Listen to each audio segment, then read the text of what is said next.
English. चलो क्या है, तत्व है, तत्व का इंग्लिश एलिमेंट्स।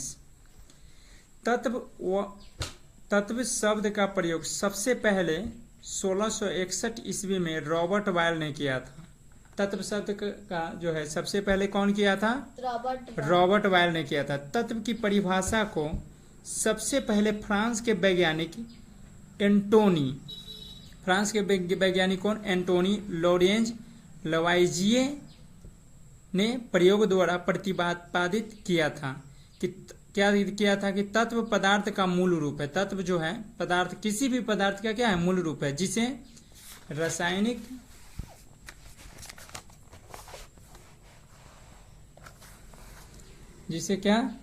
रासायनिक प्रतिक्रिया द्वारा अन्य सरल पदार्थों में विभाजित नहीं किया जा सकता है। अर्थात वह पदार्थ जिसे किसी भी भौतिक या रासायनिक विधि द्वारा दो या दो से अधिक सरल पदार्थों में विभाजित नहीं किया जा सकता है, उसे तत्व कहते हैं। मतलब किसी भी रासायनिक विधि द्वारा, या भौतिक विधि हो या रासायनिक विधि हो, यानी किसी भी तरह उसको क्या है? अलग नहीं किया जा सकता है, तभी उसको हम तत्व बोलेंगे। अगर अलग हो गया तो उसको तत्व हम नहीं बोलेंगे। जैसे में एक एग्जांपल है, सोना, चांदी, तांबा, लोहा। अब सोना है, कोई सोना पहनता है आभूषण के रूप में, तो उसमें केवल सोना के ही कण रहता है। अगर उसमें तांबा के कण मिला करके अगर बना देगा तो वह डुप्लीकेट सोना हो जाएगा। समझ में आया? डुप्लीकेट सोना हो जाएगा। चांदी है तो स्पेशल उसमें चांदी का ही पूरा पार्टिकल मतलब कण रहता है, छोटा छोटा जो कण रहता है चांदी का कण रहता है। तो अगर उसमें मिक्स करेगा तो डुप्लीकेट हो जाएगा, मिक्सचर हो जाएगा।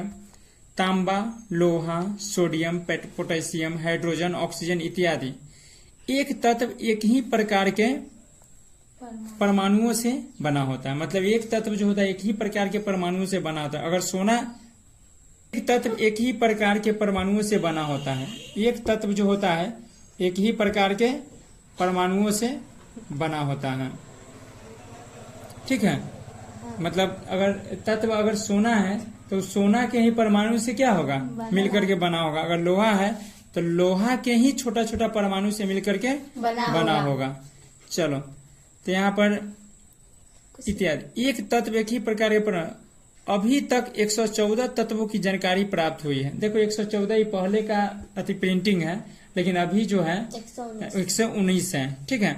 119 में, जिसमें 92 तत्व जो है प्रकृति में मुक्त अवस्था में, संयुक्त अवस्था में पाए जाते हैं। मतलब 192 जो तत्व होता है, 192 नहीं, 92 तत्व जो है प्रकृति में क्या है? संयुक्त अवस्था में, स्वतंत्र अवस्था में पाया जाता है। और 22 तत्व कृत्रिम रूप से बनाए जाते हैं। अब 22 तत्व कैसे बनाया गया? कृत्रिम का मतलब होता है प्रयोगशाला में जो है एक तत्व को जोड़ करके किसी से मिक्सचर कर करके जो है बनाया गया है। ठीक है? तो ऐसे करके बनाया गया है, मिला करके। तो वैसे अधिकतर तत्व ठोस होते हैं। अधिकतर तत्व क्या होते हैं? ठोस होते हैं। 11 तत्व कमरे के तापमान पर क्या है? गैस है। 11 तत्व जो है इसमें से 119 में से 11 तत्व क्या है? गैस है। गैस, जितना गैस है वो सब जो है अधातु कहलाता है, याद रखना। 2 तत्व पारा एवं ब्रोमीन कमरे के ताप पर द्रव है। यानी कमरे के ताप पर कौन सा तत्व जो है द्रव है? क्वेश्चन अगर पूछेंगे कि एक तत्व का नाम बताइए जो कमरे के ताप पर द्रव अवस्था में होती है, तो पारा या ब्रोमीन, दोनों में से कोई गलत। चलो, गैलियम तथा सीजियम तत्व कमरे के तापमान से कुछ अधिक तापमान पर द्रव अवस्था ले लेता है। मतलब गैलियम और सीजियम, गैलियम और सीजियम तत्व जो है कमरे के तापमान से अधिक तापमान पर भी द्रव लेते। अगर गैलियम इसको सीजियम को अगर हाथ पर अगर ले आते, ऐसे अगर हवा हुआ में रखेंगे तो वह पिघलेगा नहीं, लेकिन हाथ पर रख लेते हैं तो हाथ के गर्मी से जो होता है क्या होता है? पिघल जाता है। अगर क्वेश्चन पूछेंगे कि एक ऐसे तत्व का नाम बताइए जो हथेली पर रखने से पिघल जाता है, गैलियम या सीजियम। चलो, तत्वों को उनको गुणों के आधार पर धातु, अधातु और उपधातु 3 वर्गों में बांटा गया है। एक में धातु, वे तत्व जो विद्युत एवं उष्मा के सुचालक होते हैं। मतलब वे तत्व जो विद्युत तथा उष्मा के सुचालक होते हैं, जिसमें करंट प्रवाहित हो जाता है, या ठोस अवस्था में आघातवर्धे होती है, या किसको बोलते हैं ठोस अवस्था में, या हथौड़ी उस पर मारते हैं किसी तत्व पर और वो पसरता है, या तन्य होते, तन्य का मतलब होता है हथौड़ी से पिट पिट करके उसको तार के जैसी बनाते हैं, तब उसे क्या कहते हैं धातु कहते हैं। जैसे सोना, चांदी, तांबा, लोहा, सोडियम, पोटेशियम, पारा, टीन इत्यादि। पारा को छोड़कर प्रायः सभी धातुएं ठोस होते हैं। केवल पारा को छोड़कर ब्रोमीन अधातु है, इसलिए इसमें नहीं मिक्स किया है। ब्रोमीन क्या है अधातु, ब्रोमीन अधातु है, इसलिए इसको नहीं किया। ब्रोमीन अधातु है मतलब पारा को छोड़कर सभी धातु क्या है ठोस है। पारा के कमरे के तापमान पर द्रव के रूप में पाया जाता है। अब धातुओं के गुणधर्म, प्रॉपर्टीज ऑफ मेटल्स। धातु ये चमकीली होती है, धातु जितनी होती है सब चमकीली होती है। ये चांदी जैसी सफेद या सोनों की तरह पीले रंग की होती है, यानी चांदी जैसी मतलब धातु को अगर घोंस देंगे ना पूरा अच्छा से, अगर घोंस देंगे पूरा, तो घसने के बाद क्या होता है बहुत ज्यादा चमकीला हो जाता है।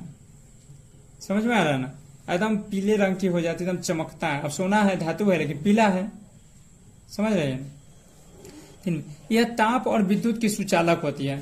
गर्मी अगर टेम्परेचर गर्म करेंगे तो ये उसमें विद्युत की तरह जाएगा, अब विद्युत उसमें करंट प्रवाहित करेंगे तो तुरंत करंट क्या होगा चला जाएगा। चांदी सबसे अधिक सुचालक होता है, चांदी जो होता है विद्युत का सबसे अधिक सुचालक होता है। करंट के लिए सबसे अच्छा जो होता है विद्युत प्रवाहित करने के लिए चांदी का उपयोग पहले सबसे ज्यादा होता था।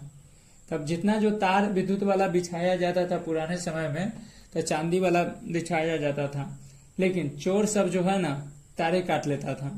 तो क्या किया सरकार क्या किया कि ऊपर के तार हटा करके नीचे गड़वाने लगा विद्युत के चलते। तो चोर से क्या करता था नीचे से भी उखाड़ करके काट के बेच देता था। तब उसके बाद जो होता है बदल करके आती कर दिया, अब एल्युमिनियम वाला बिछा दिया। उसके बाद कॉपर वाला भी रखता है तो सब आती कर लेता है, एल्युमिनियम। कॉपर भी काट लेता है, महंगा है। ये तन्य होती है, तन्य का मतलब है इसको, ये तन्य होती है। हथौड़े से पिट पिट करके उसको तार जैसी लंबी बनाते हैं, हथौड़े बोलते हैं। सोना सबसे अधिक तन्य होती है, सोना जो होता है सबसे अधिक तन्य होती है।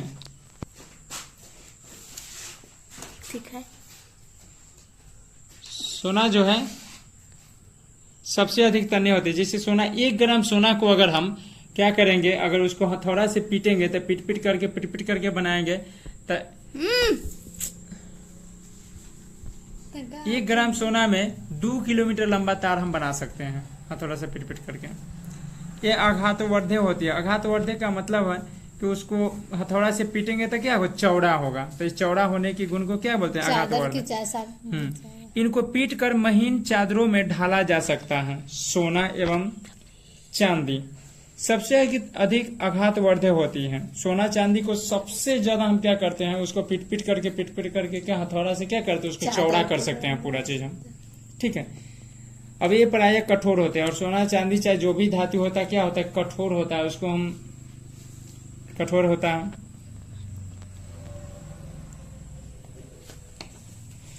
सोडियम और पोटेशियम मुलायम होता है, सोडियम पोटेशियम एकदम मुलायम होता है, उसको हम चाकू से भी क्या कर सकते हैं काट सकते हैं, जिसे चाकू से काटा भी जाता है। यानी सोडियम और पोटेशियम को क्या किया जाता है, सोडियम पोटेशियम और लिथियम, सोडियम पोटेशियम और लिथियम को क्या किया जाता है चाकू से काटा जाता है।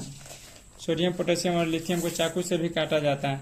सोडियम Na, पोटेशियम के, न का, और लिथियम के ली, नकली, यानी नकली को चाकू से काटा जाता है। तो नकली Na से सोडियम, के से पोटेशियम, Al से Li से लिथियम। तो नकली को पोटेशियम से काटा जाता है। इसका गलनांक का क्वथनांक ऊंच होता है। इसका गलनांक का क्वथनांक क्या होता है काफी ऊंच होता है। क्या है कि ठोस अवस्था में होता है तो इसको गलाएंगे तो काफी एनर्जी लगता है, इसलिए यह इसका गलनांक और क्वथनांक ऊंच होता है। चलो।